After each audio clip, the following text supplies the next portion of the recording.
What's good, everybody? Welcome back to the channel. Today, we're doing my official top 25 college basketball point guards for the 2026-27 season, starting at number 1 and counting all the way to 25. This is one of the most loaded PG groups we've had in a long time, and honestly, a lot of these guys aren't getting the respect they deserve nationally yet.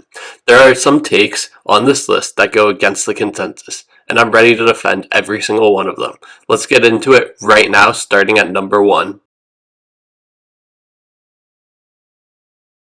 Jeremy Fears Jr. tested the draft waters and had every reason to stay in, but he chose to come back to Michigan State, and that decision alone makes him the best point guard in college basketball this year, no debate. He led the entire nation in assists per game last season, is the engine of a Michigan State program that has won 57 games in his first 2 years, and his combination of elite floor vision, pick and roll execution, and on-ball defensive intensity is something you don't just find at this level. His size is 6'2", and scouts will point to his shooting profile as the reason he's complicated as an NBA prospect. The pull-up game needs to improve, and his frame limits him at times, but as a college point guard running Tom Izzo's system for another year, he's going to be the most important guard in the country, and an early favorite for every major PG award. If Michigan State wins a national title this year, there's a very real chance Fears is the one cutting down the nets as the most outstanding player. Rodney Rice didn't play much last season due to a shoulder surgery, but before the injury, he was putting himself firmly in the NBA draft conversation at USC, and now he's back for another year, healthy and ready to go. He's got position size at 6'3", can shoot it, and has shown the ability to score from all three levels when he's locked in. The combination of size and skill at the point guard position is something teams at every level covet.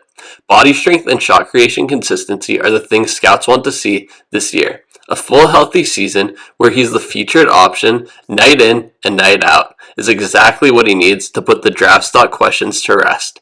Eric Musselman is getting a Big Ten tested scorer who's already proven he can produce against high major talent, and that's a real luxury for a USC team looking to climb the conference standings. Tyler Tanner tested the draft waters this offseason, but decided to come back to Vanderbilt, and that's huge for a Commodores program that needs him running the show again. He led the SEC in steals per game, is one of the best passers in this draft class, runs pick and roll at an elite level, and his combination of burst and feel make him almost impossible to fully stop. Scouts have called him a lightning rod for debate, because the metrics love him even when the eye test crowd hesitates. At 6 foot even and 170 pounds the frame is the obvious concern. Every scout brings it up, and his pull-up game needs to become more reliable. But undersized guards with elite processing and defensive effort have carved out long NBA careers, and Tanner has both of those things. Another year being the engine of Vanderbilt's offense should only push his stock higher heading into the 2027 draft. Robert Wright III flirted with the transfer portal this offseason, but ultimately decided to run it back at BYU, and that's the best news Cougars fans could have asked for. He might be the most offensively gifted lead guard in the country, not named Jeremy Fears. He averaged 22 points in BYU's final 8 games of the season and was their best player down the stretch all year. He can toggle from pure point guard to shot creator in a single possession. His catch-and-shoot three-point shooting was at the 96th percentile last season per Synergy, and he had 3 games with 9 or more assists as a sophomore. His finishing at the rim only rates his average, and he carries some defensive limitations, but with AJD Bonsa gone, he is the guy in Provo, and there is no ceiling on what kind of season he can put together. Crowe Jr. is the all-time leading scorer in California high school history, 4,718 career points, and he's now walking into the SEC as the centerpiece of Missouri's offense. He's a supreme shot creator who gets his shot off through craft, leverage, and creativity, rather than just athleticism. The way he manufactures separation is genuinely advanced for a freshman. The knock from scouts is consistency. He's a scorer first, and his assist numbers and decision-making out of double teams need to develop. The talent is undeniable. The question is how fast he becomes a complete point guard rather than just an elite bucket getter. Dennis Gates has built his program around aggressive attacking guards, and Crowe slots into that identity about as well as anyone could have drawn it up. Quinn Ellis is one of the most unique players in this entire list. A 23-year-old point guard who was a starter for Milano in the EuroLeague, the best league in the world outside the NBA, and is now coming to St. John's. His experience and polish are on a completely different level than every other guard in college basketball. He's been running offenses against professional players for years, and that maturity shows in every decision he makes. Three-point volume and ball pressure defense are the area scouts flag, but Rick Pitino's built St. John's around intelligent guards, and Ellis is as intelligent as they come. This could be the most interesting individual story in all of college basketball next year. Watching a 23-year-old pro run a college backcourt against teenagers is going to be fascinating to watch all year. Dedan Thomas Jr. transferred from LSU to Houston, and this is one of the best fits in the entire transfer cycle this offseason. A downhill scoring guard in Kelvin Sampson's system is a recipe for a massive year. He's compact, fearless, pulls up from mid-range confidently, and gets to the free throw line better than almost anyone at his position. Scouts describe him as a guard unafraid of volume or responsibility, and that's exactly what Houston needs. The playmaking is the thing everyone is watching. He's a scoring guard first, and his decision-making as a primary facilitator needs to sharpen up for the Cougars to reach their ceiling in the Big 12. Sampson has had elite guard play at Houston for years now, and Thomas slides right into that mold as the next guy tasked with carrying it forward. Silas Demary Jr. is back at UConn and is one of the most underrated guards in the entire country heading into next year. He's described by scouts as a great offensive organizer, a persistent foul drawer, menacing on-ball defense, and positional rebounder who impacts the game in ways that the stat sheet doesn't particularly capture. The scoring volume hasn't been there yet, at 10.1 points per game, and shot consistency is the piece scouts want to see jump. If he takes that leap alongside Braylon Mullins next year, UConn is going to be a problem for everyone. Dan Hurley's track record of developing winning guards gives me real confidence Silas Demary Jr. takes that step this season. PJ Haggerty averaged 23.4 points per game at Kansas State and is now at Texas A&M. He has scored everywhere he's been, and that doesn't stop. He's a legitimate bucket getter, gets to the line, and attacks closeouts with confidence. The kind of guard who can take over a game and carry an offense when it needs him to.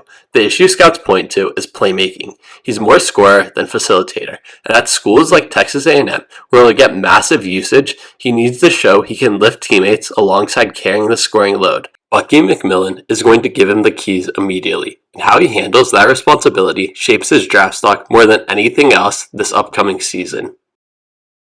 Cayden Boozer stepped into the starting lineup during March Madness and looked completely at home. 7.7 points, 3 assists, 50% shooting as a freshman in limited minutes says plenty about his readiness. His basketball IQ and vision as a PG are remarkable for his age. Multiple scouts have called him a novelty at the position. For someone his size, with that kind of feel and passing ability, athletic explosiveness is the honest limitation. He's not going to create separation off the dribble the way elite guards do, and covering ground on defense can be a challenge. His game is built on IQ, not athleticism, and that's something you either believe in or you don't. If Duke hands him the full-time starting job over Caleb Foster, it's a strong signal that Jon Scheyer believes in exactly that. Trent Perry is a guy I've been high on for a while, and I think he's going to have a breakout junior season at UCLA. He's a smart point guard, with advanced pick-and-roll reads, real court vision, and the basketball IQ to make everyone around him better. He had a breakout game in the Big Ten tournament where he went toe-to-toe with Braden Smith.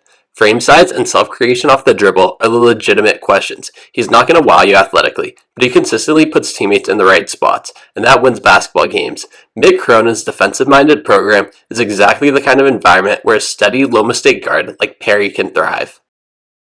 Elliot Cadeau was the NCAA tournament's most outstanding player and chose to come back to Michigan. That decision alone tells you everything you need to know about his mindset. He's 10.5 points and 5.9 assists per game last season, runs the pick and roll at an elite level, pushes the pace like a few guards in the country, and the national championship run showed he's built for the big moments. His size at 6'1" and 180 is the concern scouts always come back to, and his habits of over-dribbling in the half-court sets stall his possession sometimes. If he cleans that up and keeps improving the three-point shot, the 2027 draft conversation gets very real. Running it back as a champion with a chip on his shoulder is a dangerous combination for the rest of the Big Ten, even though they don't have Dusty May.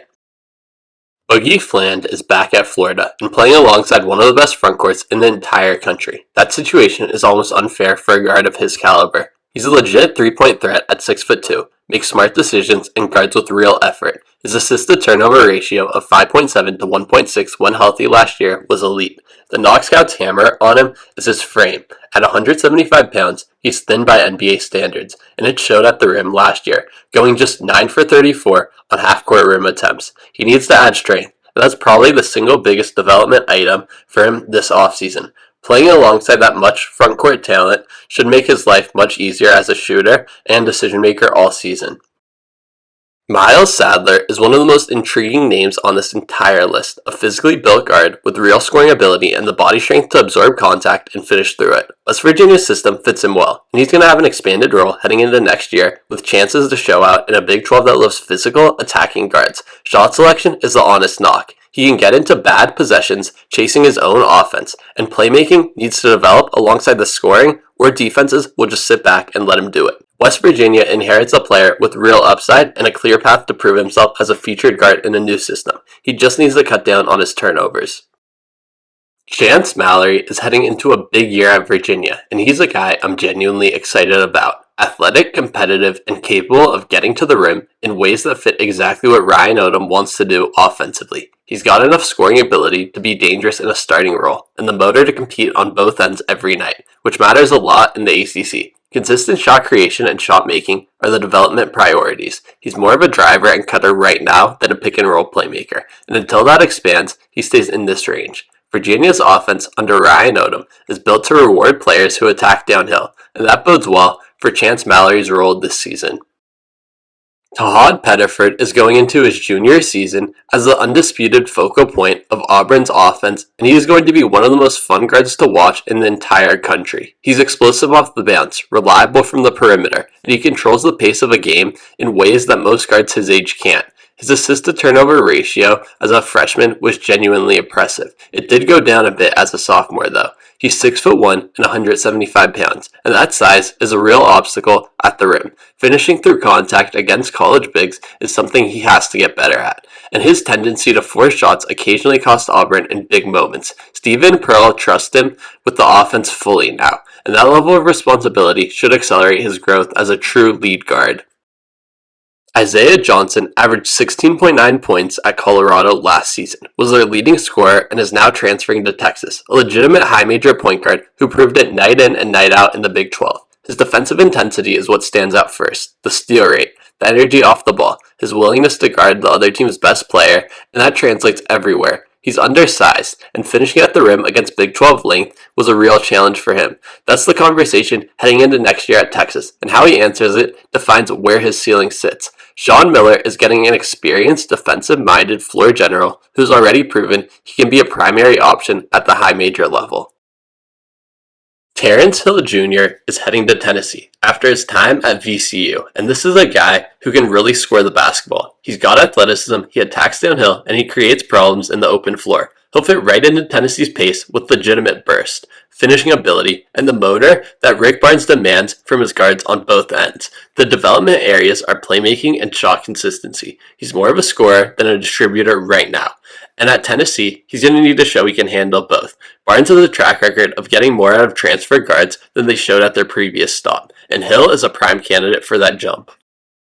Jackson Shelstad transferred from Oregon to Louisville, and I think this is quietly a great situation for him. A player with his catch-and-shoot ability in Pat Kelsey's system makes a lot of sense. He's one of the most reliable off-ball shooters in college basketball, competes hard defensively, and brings a level of competitiveness and IQ that coaches love in their backcourt. Where he's limited is self-creation. He needs clean looks off movement because generating his own shot against athletic college guards with his frame and first step is genuinely hard, and that's what keeps him at 19. Pat Kelsey's up-tempo, three-point heavy system should put him in position to take a lot more catch-and-shoot threes than he ever saw at Oregon. Acaden Lewis was the Big East Freshman of the Year at Villanova, 12.2 points, 5.3 assists, 2.1 steals, and set program records for a freshman in both assists and steals. He's a lefty with a tight handle, and an elite feel for the pick and roll. His ability to make the right read on the move is the best part of his game, and it showed every night last season. He shot just 27% from 3 off the dribble though, and for a guard at his level, that has to improve at Miami. The catch-and-shoot numbers were fine, but he can't be that dependent on spot-ups. Jay Lucas is building Miami into a real ACC contender, and a guard with Lewis's pick-and-roll feel is a great foundation piece for that vision. Omer Mayer is one of the most intriguing players in the entire Big Ten next season. He's a 6'4" Israeli guard who averaged 20 points per game at the FIBA U19 World Cup before arriving at Purdue. His shot making and floor vision are genuinely advanced. He's got a smooth release, he can handle pick and roll, and his IQ running an offense is already at a high level. The first step isn't going to blow anyone away, and his vertical hop is limited, so he's going to have to outthink defenders more than out-athlete them. But honestly, that's a skill set that ages really well in college. That Painter's system has consistently turned smart, skilled guards into stars, and Mayer profiles is exactly the type of player who thrives there. Zoom Diallo averaged 15.7 points, 4.5 assists, and 3.9 rebounds at Washington last season on nearly 49% shooting from the field. The efficiency is real. He's got the physical tools to be a problem every night, and Mark Pope saw enough to make him a transfer priority, which tells you plenty.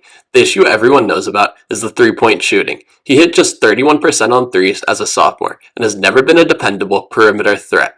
That absolutely has to change at Kentucky, or defenses will just pack the paint on him. Mark Pope's up-tempo system should let him play to his strengths in transition while he works on fixing the shot in practice.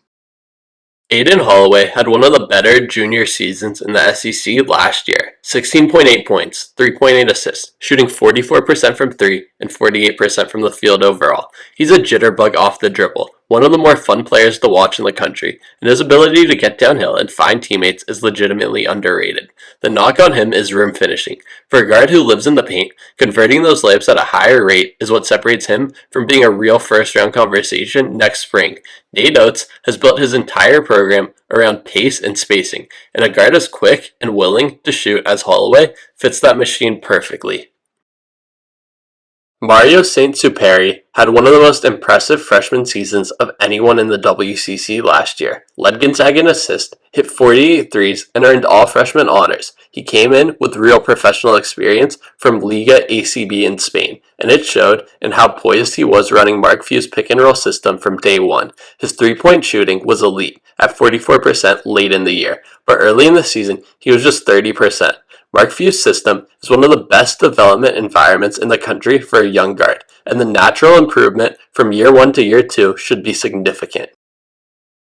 Caleb Foster is heading into his senior year at Duke, and I think people are sleeping on what he can be as the unquestioned leader of this offense. He's a guy who makes plays at the rim better than almost any guard in the ACC. He's not lightning quick, but he's got real body strength and a toughness to him that shows up every single possession. The knock has always been his ball handling under pressure and shot consistency, and until those improve, he's going to stay in this range. But on a loaded Duke roster, he doesn't need to carry it, and that's exactly a perfect situation for him. A senior season with this much veteran leadership around him could end up being the most efficient year of his entire college career.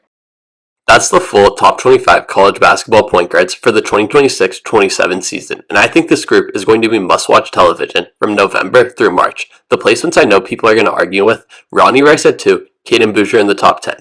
Drop your takes in the comments below, because I genuinely want the debate. Jeremy Fears Jr. is the best point guard in college basketball, and I'll die on that hill. If Michigan State makes a deep tournament run this year, he's going to be the reason why. Like the video, subscribe, and hit the bell. Our full preseason team rankings are coming very soon, and that one is going to be just as interesting as this.